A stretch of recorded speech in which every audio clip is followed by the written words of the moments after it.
welcome to another edition of Long Beach Treasures. I'm your host, Harvey Keller. Today we're going to be visiting the Senior Center here in Long Beach, and I have two people who are going to take me on a tour, Brenda and Shelley. So would you come in and tell me something about the Senior Center? Hi. Hi. Welcome, Harvey. How are you? This is Shelley and this is Brenda. Yes. Hello. How do you have to be over a certain age to be a member here? No, not at all. Well, you don't have to be a member, is what I mean. You have to be 50 or older than that. And so we serve a population of from 50 to over 100. And you're open every day? Monday through Saturday. Monday through Friday we have staff on duty and structured as well as drop-in programs. And on Saturdays we have drop-in program. I guess I should ask you what your title is. I'm the supervisor of the Long Beach Senior Center. And Brenda, you are? I am the rec assistant to Shelley. Oh, okay. Would the two of you take me and show me some of what you have here? Oh, certainly. I see a library here. Yes. Yes, we'd love to take you Yes, on a tour. a tour. We primarily work to provide services and programs for seniors who are active and mobile. And so what you'll see here is a majority of our constituents are active and mobile, and that's a real key part. This is our library. This is Candace, our volunteer, and we have a really great assortment. It's small but mighty is what I like to say. An assortment of books from hardback to softback, and all of this is free. People can check out the hardback books, and some of them are large print. And there's an exchange program that we do with the pocket books. And then we have magazines, as you can see, and we have VCRs too. And books on tape, and that's right, and videos and that kind of thing. We also, the books on tape come from the Braille Institute, and we just have a real lot of fun things in here. Good. And this is kind of a quiet place for people. And I'm sure it's well used. Yes, it is. Yes, it is. This right here is our front desk, our reception area, and this is our volunteer, Robert. And he normally works in our information assistance program office, but today, right now, while the other receptionist is on a break, he's here. Now the gift shop, is that new or used merchandise? Well, it's Both? both, Harvey. We have a lot of things that are made by senior citizens. They come in and they bring their things in and put them on consignment. And then we have some slightly gently used items as well. And so you'll see a lot of handicrafts, and it's fun, and it's a way for seniors to make a little extra pocket cash. Oh, if they bring stuff in and sell it, they get the profit? They get 75% of it. Oh. And this is a volunteer-run program here. So the volunteers, who do we have up here? There's Helen Hirsch and Noreen Delisle. There she is in the back. So you can see we're doing a lot of business today. I know. I was and thinking that's there's kind a lot of normal. browsers. Yeah. So we're prepared with our Easter decorations for the holiday, and that's normal. Every holiday they change the decor. And I see an activity room. Yes, this activity room, this is one of several, and this is primarily used for watching videos, playing chess and checkers, and we have a whole constituency who likes to come in here and watch programs on the television on a normal basis. Big screen It's a chat TV. room. Yes, and it's a chat room too. Oh. I'm surprised there's a lot of people here, aren't there? We have approximately 750 to 1,000 people unduplicated who use the center every week. And over here we have our information referral and assistance area, and we have a lot of good volunteers and some senior citizen job trainees that run this center. Assistant, is that for people who may need help with their utility bills? That's exactly right. There are certain forms like utility rebates and exemptions and homeowners and renters assistance and that kind of thing. People can bring those in or come and receive them here and then get help filling them out. They also, the volunteers and the staff in here, also answer an inordinate amount of questions for people, anything that seniors can come up with, problems, issues that they have. And then there's counseling services here. We have financial counseling, we have a notary public, and Brenda, what else do we have in there? Lots of things. Yes, we do. We also have a Betsetic that comes in, and we also have the yes, that's the legal, and also we have the food stamp program that assists seniors. And I see you have a tour department here. And That's right, Golden Tours. I've been on some of them. Oh, The good. last one was up to the Reagan Library. You enjoyed that, I huh? did, to see Air Force One, and you Yeah. have one going up to the Getty Museum very shortly that I would like also to take. Oh, yes. So- We have, Golden Tours has been with us almost from the beginning of the centers being established. And they are a nonprofit organization that's housed here. And they, as you can see, they provide a lot of different kinds of trips for the seniors. Now, is there a minimum age for people to be able to? 55. 55. 55 for everything? No. The center is open to people who are 50 and above. The certain things like Golden Tours is 55. However, if you're a 55-year-old and you want to take your daughter or son with you, you can do that. So people are welcome to have folks that are younger to join them. It's just that the person signing up has to be 55. And then further down here, we have our auditorium. And as you can see, we try to make the hallways and the social areas as pleasant as possible. Okay, before we go any further, let's stop in here and listen to the big band because they do a great job and we can maybe hear a vocal or two.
All right, this is the conductor here. This is Glenn.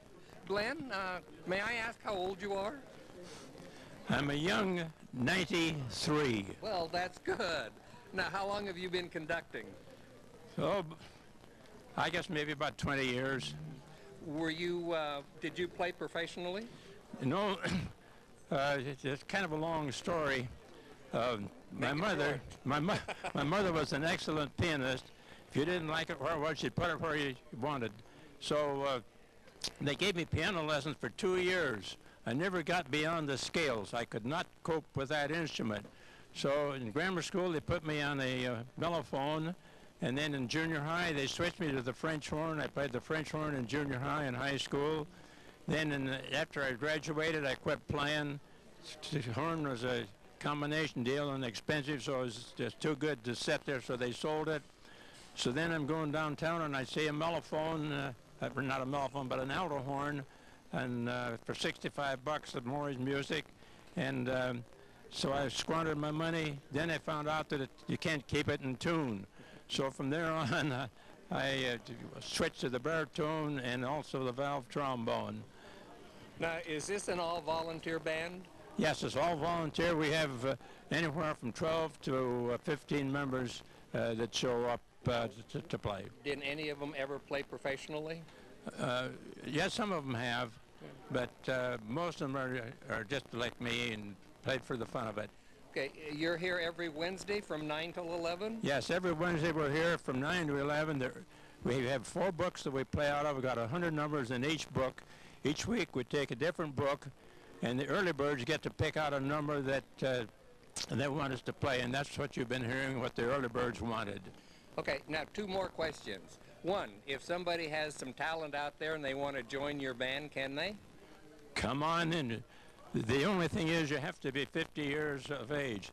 If they're under 50 years age, I look at them like this, I say, now, you are 50 years old, aren't you? And I nod my head, and they say yes, and so then we let them play. It's not that strict, though. All right, and if anybody has vocal aspirations and talent, can they come down and You sing? betcha, we're glad to have them, and we work the audience in anything they want to do. We're here to have fun and make everybody happy. Good. Thanks, Glenn. Okay, it's nice meeting you. Thank you.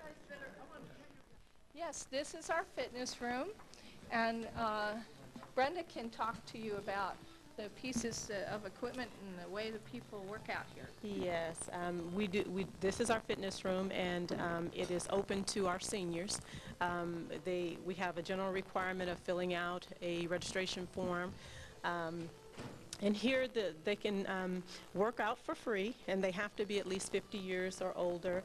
They can come in, they can stretch, they can work out. We have Al here, who is the morning staff that orientates new clients to the equipment. We do have a piece of new equipment that's coming in today, and we're very excited about that. But here, Al is on hand to assist our patrons in getting fit. Also out of here, we have fitness classes. They're not actually done here, but they're done upstairs in our ballroom floor, on our ballroom and other rooms upstairs.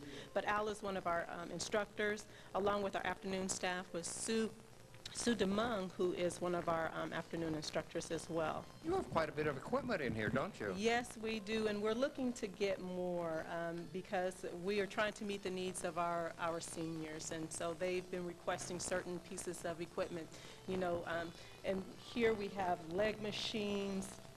We have the bench press to work the upper torso. We also have cardiovascular machines that are kind of low impact that will, you know, really get the seniors in shape. How do you finance the center? The center is run by the City of Long Beach on the general fund dollars, which is tax-based. So occasionally we get donations, and we love that.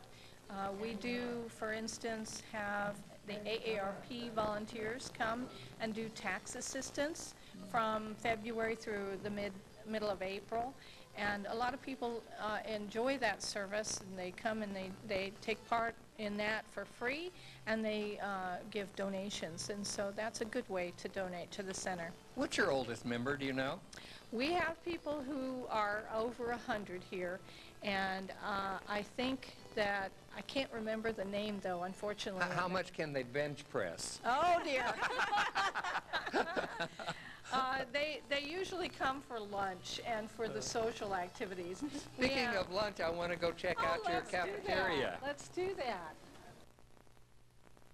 Do you want to see the health clinic first, though? Sure. Harvey? Good.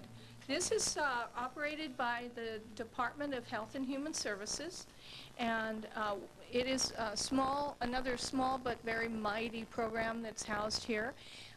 We have a receptionist, and then there is a nurse that's part-time who does things like blood pressures and glucose checks, and assists a podiatrist who comes in once a month.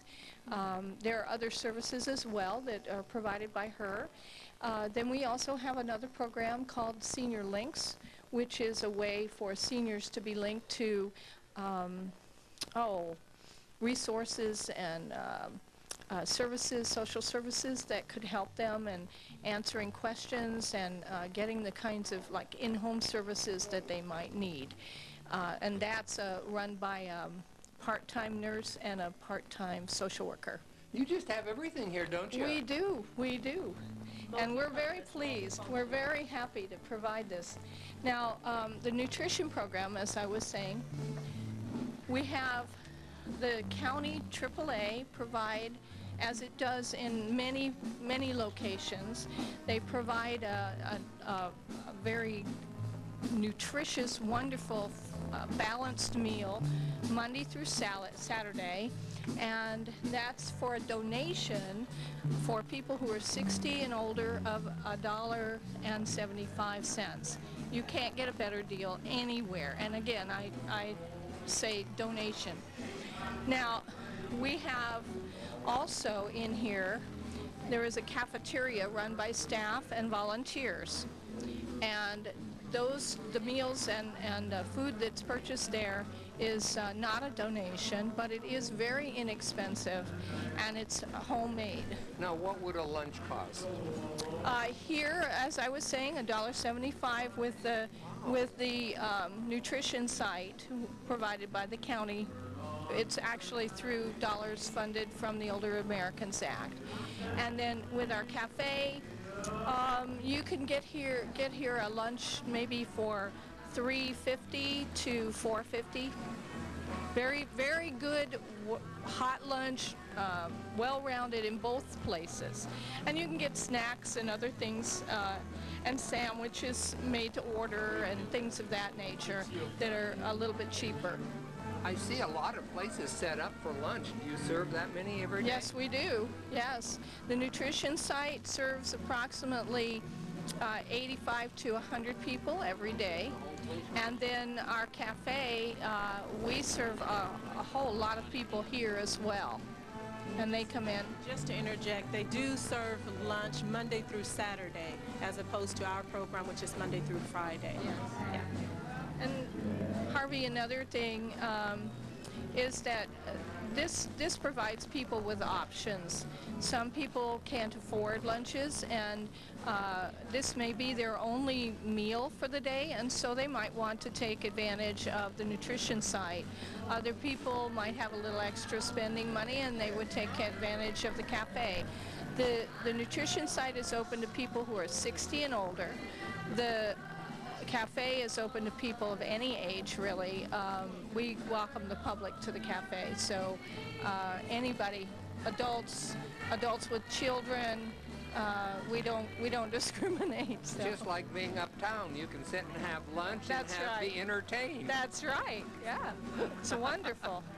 Yes. We also need to make mention of the Saturday program that we have once a month, which is the Orange County Food Bank, where we are servicing over 700 seniors and young families here on a monthly basis. And it is free to the public. The requirement for the Orange County Food Bank would be you'd have to be at least 60 years old and have proof of income in order to qualify. Now, when you say a food bank, is that when you give bulk food out? Yes, absolutely. They give bulk food out, and the system is running so beautifully. We've increased our numbers in over 200 just in the time alone that I've been a part of the Orange County Food Bank. It's very impressive here with all of the things you have, and There's more. well, I don't know how much time. We have 3 minutes. What do you want to show me? Well, we have a substantial arts and crafts and entertainment program here. There, as you can see over here, you've been already to see the Variety Band. That's a homegrown group. We also have the Primetime Players, who are a drama group, and they're extraordinary. They have grown in numbers and in quality, and they are now doing performances all over the city for free, and drawing crowds of 200 to 250. And then we have the Have a Heart performers, who are also wonderful and homegrown, and they do song and dance and poetry readings and things of that nature. So that's our drama and entertainment end of it, branch of it. And then we also have arts and crafts. We have drawing and painting group. Is that upstairs? Yes, it is. Can we take a yes, trip up we there? sure can. We sure can. On our way to the arts and crafts, I just want to stop by and show you our wonderful ballroom. Wow, this is large. Yes, it's huge and it's beautiful. We do all kinds of exercise classes here, and we hold dinner dances up here as well. We have contract classes that are dance-oriented, and just a number of wonderful things that take place here. So I wanted to make sure that you got to see this. This is an impressive room. Yes. We have dances, about 5 dinner dances every year, and we welcome adults and seniors. Now, our arts and crafts room, oh, I almost missed. This is our computer lab, and this is where we do the taxes. You can see we've got lots of people. Hi, folks. And we run computer classes up here in the afternoons, and we get a lot of takers. That's what I need. So people can learn how to use computers in their retirement. I'm still on the rotary dial. And then we have arts and crafts. We finally get here. There's Is this the Rosie O'Donnell room? And you can see we have a lot of people up here doing their arts and crafts, and this is also a billiards area. We have wood carvers, and the Gem and Mineral Society of Long Beach is housed here. So over here under all the blue tarps are all their equipment. Look at some of their... And you can see in the cases the rocks and gems that the Mineral Society has. And over here in this case is the kind of things that the wonderful things the wood carvers make. Oh, neat. And you can see there, hi there, good morning. You can see the wonderful things they're working on. But they also use saws over here, and so you can see they have a lot of fun up here. They must. And then in the middle area, we have our knit and crochet group, and we also have weavers. Good morning. And we have weavers up here, and sewers. We do sewing as well. And you can see a lot of people like to come and have fun with one another and enjoy one another's company. So it's, You know, You take them in the weaving room, it's unlocked. no, we haven't done that. but one thing we need to say that is that we are basically run by our volunteers. We have over 143 volunteers that help us run this center. And if it wasn't for them, we wouldn't be able to provide the classes that we have here. And I think they're just doing a wonderful job. They That's so are. true with most nonprofit organizations, and volunteers just sort of run the world. Absolutely. And we can they're valuable. always use more. Absolutely. There is a newsletter, and the newsletter is our senior post, and it has in it all the information about our special events, our social services. It has a list of all of the special events that are happening and all of our classes and activities and clubs and excursions, and then a calendar in the centerfold thing where you can put that on your refrigerator to remind you of all the things that happen day to day. Brenda, thank you. Shelley, thank you. Oh, Harvey, it's been a pleasure. I'm really glad we finally did the Senior Center. And that's our show for this time. Come back and join us again next month as we take another walk through history and uncover more Long Beach treasures.